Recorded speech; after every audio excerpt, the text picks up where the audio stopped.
You know, many describe cold air as crisp. ये ठंडी हवा को कुरकुरा क्यों कहा जाता है? There is a scientific reason. The reason is it's clean, clear and dry.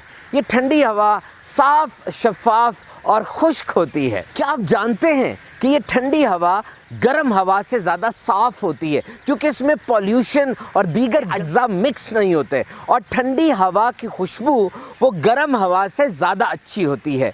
मौसम गर्मा की शदीद गर्मियों के बाद जब विंटर की मौसम सरमा की पहली ठंडी हवा चलती है, अच्छा लगता है ना। जिस तरह फ्रीज़र का और फ्रिज का थर्मोस्टैट होता है जिसकी मदद से हम टेम्परेचर को, दर्जा हरारत को कंट्रोल करते हैं, इसी तरीके से हमारे दिमाग में भी एक थर्मोस्टैट लगा होता है जिसको हाइपोथैलेमस कहा जाता है। ये गर्मियों में शदीद पसीना आ जाना और सर्दियों में ठंड से कपकपी तारी हो जाना, ये इसी की वजह से है। सर्दियों के बहुत से तिब्बी फ़वाइद भी हैं। There are many medical benefits of winter. क्या आप जानते हैं कि कम दर्जा हरारत में नींद अच्छी आती है? सोने के लिए आइडियल टेम्परेचर वो 15 डिग्री सेंटीग्रेड से 19 डिग्री सेंटीग्रेड तक है, और सर्दियों में भूख भी बढ़ जाती है। याद रहे, हमारे जिस्म में दो तरह की फैट्स होती हैं, एक वाइट फैट्स और एक ब्राउन फैट्स।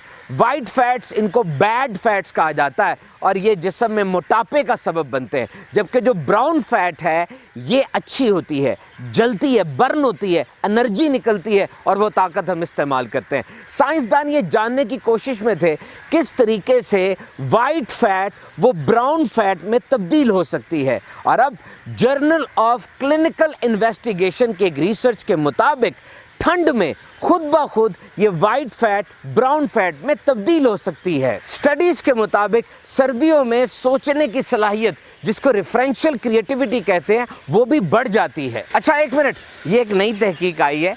लिखते हैं कि सर्दियों में 15 मिनट तक कांपना ये 1 घंटे की एक्सरसाइज के बराबर है। कभी कभार तहकीकात भी ऐसी होती हैं। बहरहाल आप 1 घंटा एक्सरसाइज कर लीजिएगा, कांपना अच्छा नहीं है, इस तरह कई बीमारियां भी लग सकती हैं। अल्लाह ताला हमें बीमारियों से बचाए। ठंड में विटामिन सी से भरपूर ऑरेंजेस, मौसमियाँ, किन्नू, माल्टे, फ्रूटर खाएं और ड्राई फ्रूट्स इस्तेमाल करें। अल्लाह ताला हम सबको बीमारियों से बचाए।